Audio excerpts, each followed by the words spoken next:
What distinguishes this, the digital capital? Look, when we saw digital photos transform, a lot of people didn't get the fact that Kodak was going to get replaced by Instagram and Facebook, but they get digital photos. Digital capital is what happens when your long-term store of value goes from a building or goes from a portfolio of stocks to a digital asset like Bitcoin. Bitcoin represents the digital transformation of hundreds of trillions of dollars of capital in the world. Right. No one expected to see it, so they don't quite get what it's going to be, except for the fact it's worth all the money in the world. So let's talk about that, because you do have you have a couple of slides showing assets around the world. First, okay, let's start with this from again, geared toward Microsoft, but some critics would say when you talk about digital capital being economically and technically superior, no tax. I mean, that doesn't mean it can't be taxed in certain jurisdictions at some point. No torts. Legal issues are going to come up. No regulator.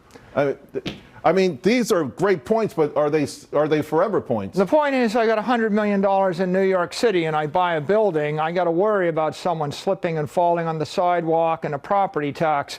But if I can snap my fingers and teleport the building to Zambia, Central Africa, or to Monaco, all of a sudden it's a teleportable building. And of course, if I don't have any tenants in the building, I don't got to worry about them defaulting. Right.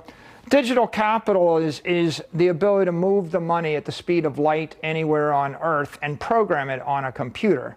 There's a lot of people that are going to want that rather than having, pick a country in Africa where you want to invest your life savings in a building. Right. Forever. Yeah, let's say Angola.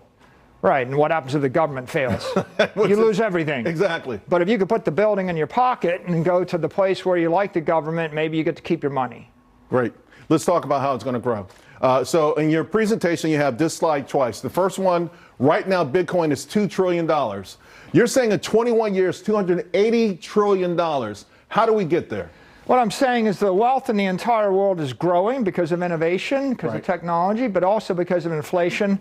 And people are thinking to sell their Central African real estate to buy Bitcoin, or sell their Siberian natural gas to buy Bitcoin, or sell their Argentine currency to buy Bitcoin. So as people migrate their capital into this global monetary asset, that asset class is going to grow faster than equity, faster than gold, faster than real estate. But also, did I read somewhere that you're saying each Bitcoin would be worth the equivalent of $13 million? Yeah, well, when you crank in the growth rate, which for me, the base case is 29% a year on average for 21 years, that gets you from where we are today to 13 million a coin in the year 2045. All right, so we've talked about the financial parts of this. You and I have had great conversations in the past about the humanitarian part of this, right? And I want to talk about that. You just mentioned Africa, for instance. Bitcoin's philosophy and political promise. This is an article from 2022.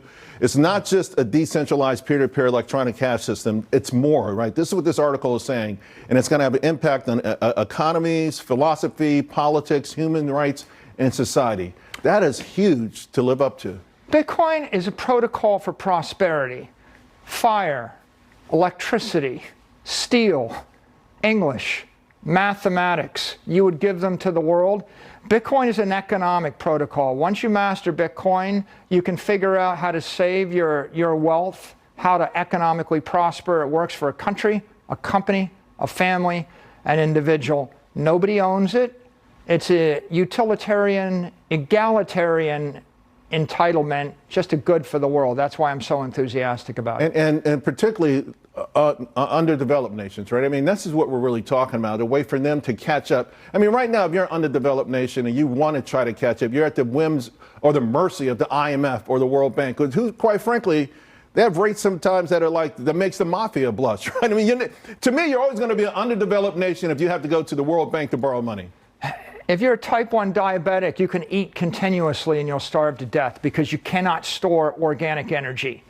If you don't have a capital asset like Bitcoin, I can send billions or tens of billions of dollars to Africa. You can make billions. The money will just drain out of your capital structure because you're storing it in a currency which is collapsing faster than you can actually generate it. Will large industrialized countries allow this to live up to its promise? It's one thing to say it's a $2 trillion asset. It's another to say, hey, eventually this will replace fiat currency, which a lot of folks believe it will. I think you've got to keep in mind money bifurcates into currency, the medium of exchange, of which the dollar is the world reserve currency, and capital, the store of value, of which right now real estate and equity portfolios are the world reserve capital. Bitcoin is emerging to compete with equity and real estate as world reserve capital. But those Africans, they can't buy real estate in the US. They can't buy equity in the New York Stock Exchange.